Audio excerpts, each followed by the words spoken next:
Hello, world, and welcome to the Wake Up Weekly Roundup, the podcast where we talk about what's been happening in the news this past week in like 10 minutes. So let's jump right on into it. The first thing, on our list is that Brady is here, and I moved the camera just so he would still be in the shot because usually I'd be blocking him. I care about how much you all love Brady as almost as much as me, but also like that's physically impossible. So the first thing on our list is that states are canceling their Republican primaries, and they're saying they are doing it to save money because they're like, oh, we know that Trump is going to win, so we're going to save money on the primaries.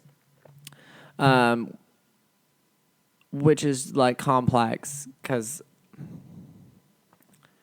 one, like, you should respect democracy and just like let people vote, especially if they're like so confident that he's going to win that they like don't even want to have a primary. Like, you should want to have that proven in votes, you know, get that voter approval. And three, it's interesting because like the three other people who are challenging him are like Tea Partiers and like a former libertarian, and it's all just very confusing, and like they're probably not even great candidates anyways. So I mean, like, this would be fine if it was really about money, but you know it's not. There's that. Meanwhile, Trump is like not even going to appear on certain states' like ballots because they changed their laws so that like the president has to, or the nominee has to like release their tax returns in order to appear on the ballot. So yeah, no competitors in some states, not competing in others. It's going to be super interesting.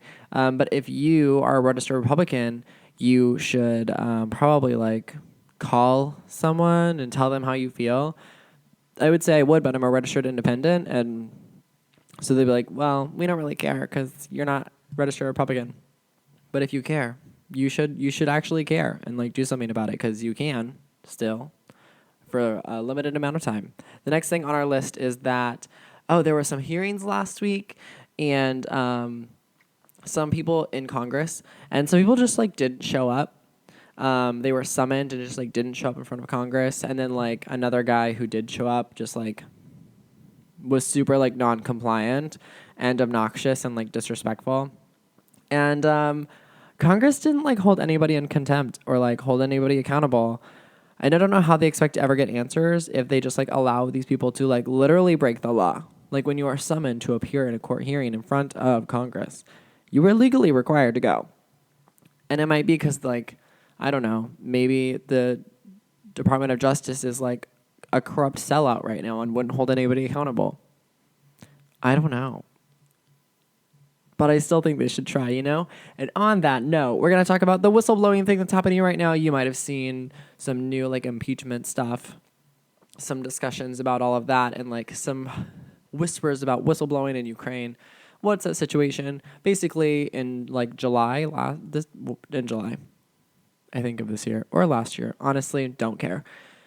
The president had a phone call with the Ukrainian president and asked him to investigate some dirt on Joe Biden, and as if Joe Biden won't flub his way to a loss anyways. But anyways, which is illegal for the president to do that, and there's like some Department of Justice guy who like never does anything that's not like the ultimate rule. He's like a super rule follower. And so when he was like, yo, this is an issue, everyone was like, oh shit. Like if this guy is talking, that means it's serious. And so now there's a whole thing about that, and people are like trying to corroborate the story, and Department of Justice is blocking it based on some beef, and it's really, really ridiculous. Very dramatic. But it's not like we didn't already have impeachable offenses, so getting into the details doesn't really matter that much. What does matter is that Nancy Pelosi came forward and she was like, if we could get Republicans on board, I would like spend the time going forward with impeachment.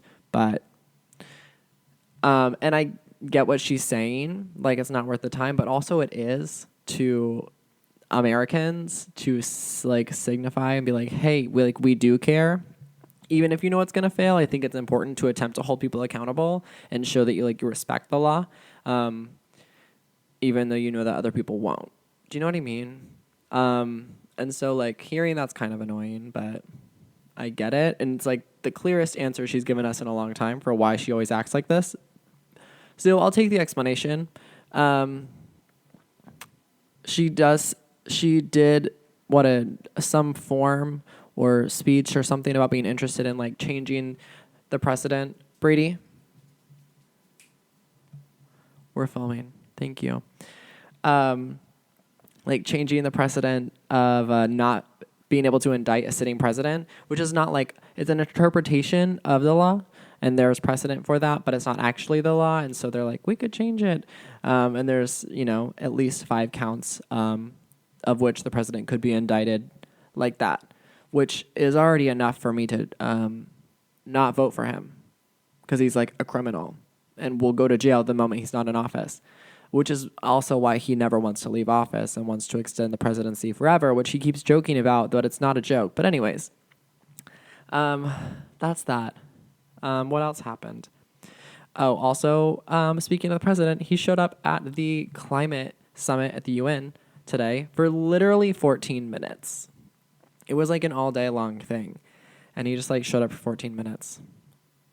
So stupid. Also, I mean, yeah, it's not even worth it. It's not even worth getting into. It's just stupid.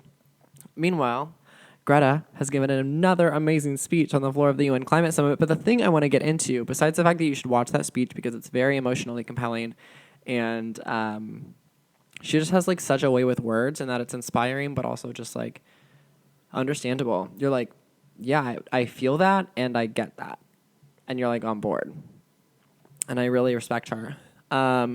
Also because doing this work is exhausting, and having dumb ass rich stupid American men make fun of you repeatedly on the internet and on national news is